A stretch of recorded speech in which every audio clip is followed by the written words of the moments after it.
जय माता दी। जय श्री संतोषी माँ।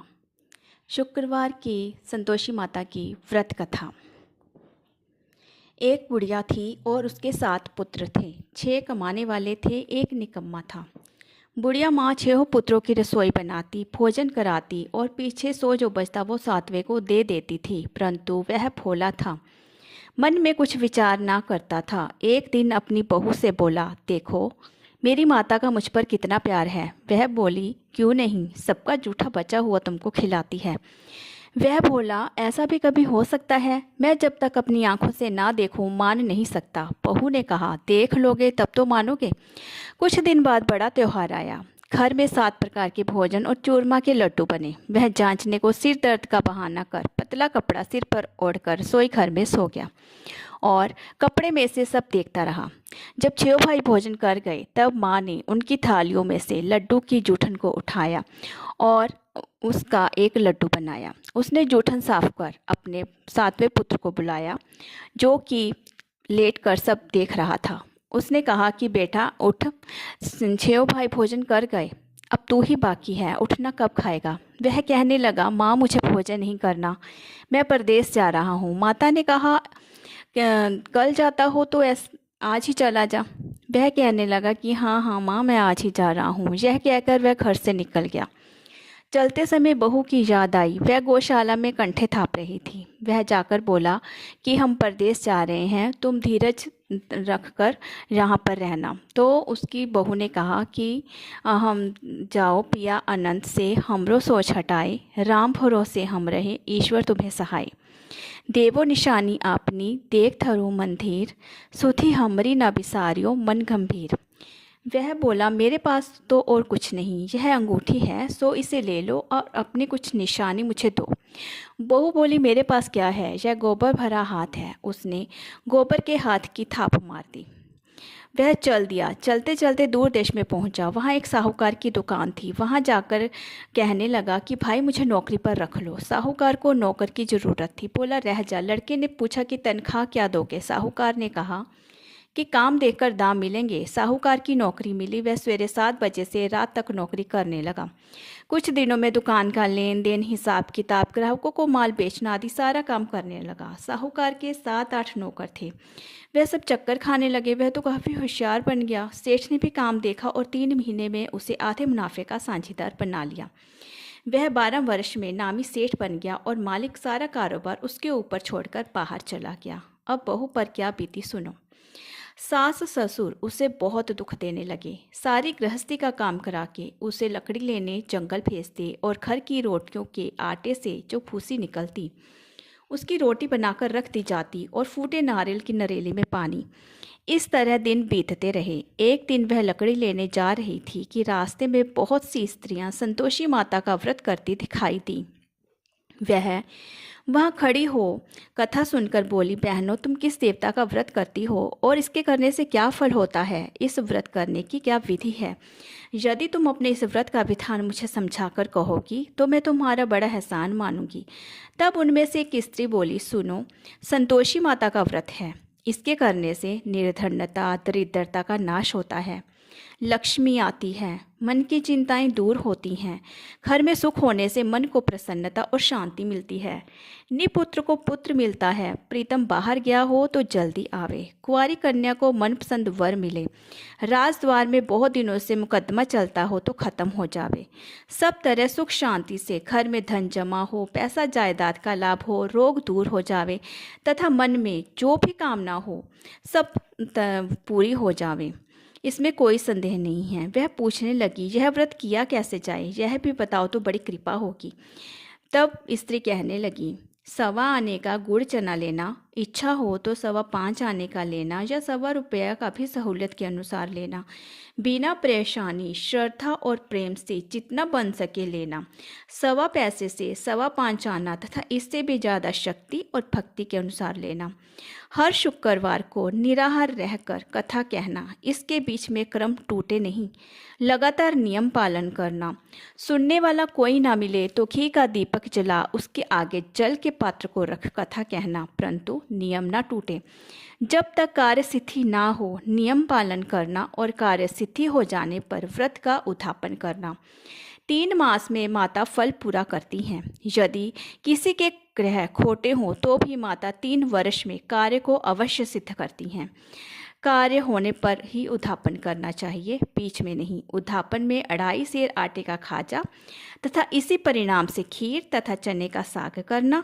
8 लड़कों को भोजन कराना, जहाँ तक मिले देवर जेठ भाई बंधु के लड़के लेना, ना मिले तो रिश्तेदारों और पड़ोसियों के लड़कों को बुलाना, उन्हें भोजन कराना, यथाशक्ति दक्षिणा दे, माता का नियम पूरा करना।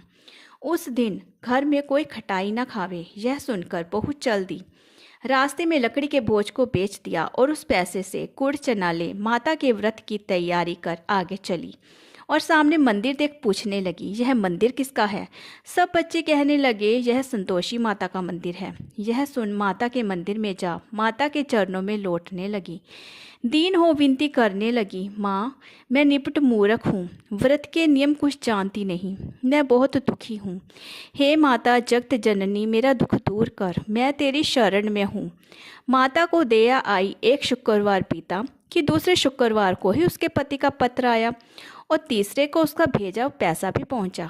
यह देख जेठानी मुंह सिकोड़ने लगी, इतने दिनों में इतना पैसा आया, इसमें क्या बड़ाई है? लड़के ताना देने लगे। काकी के पास अब पत्र आने लगे, रुपया आने लगा, अब तो काकी की खातिर बढ़ेगी।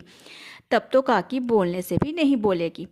बेचारी सरलता से कहती, भैया पत्र आवे रुपया आवे तो हम सबके लिए अच्छा है। ऐसा कहकर आंखों में आंसू भरकर संतोषी माता के मंदिर में आ माता ऐश्वरी के चरणों में गिरकर रोने लगी। माँ मैंने तुमसे पैसा नहीं मांगा, मुझे पैसे से क्या काम है? मुझे तो अपने सुहाग से काम है, मैं तो अपने स्वामी के दर्शन और सेवा मांगती हूँ। तब माता ने प्रसन्न होकर कहा कि जा बेटी तेरा स्वामी आएगा। यह सुन खुशी से बावली हो घर में जाकर काम करने लगी। अब संतोषी माँ विचार करने लगी, इस भोली पुत्री से मैंने कह तो दिया कि तेरा पति आवेगा, पर आवेगा कहाँ से? वह तो इसे स्वप्न में भी याद नहीं करता। उसे याद दिलाने के लिए मुझे जाना पड़ेगा।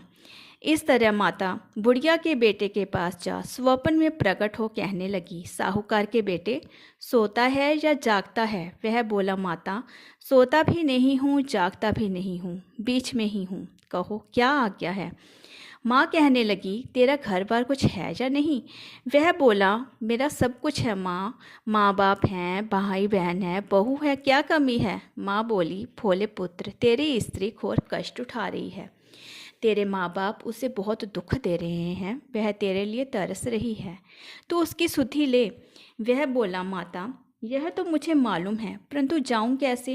परदेश की बात है, लेन देन का कोई हिसाब नहीं, जाने का कोई रास्ता नजर नहीं आता, कैसे चला जाऊं?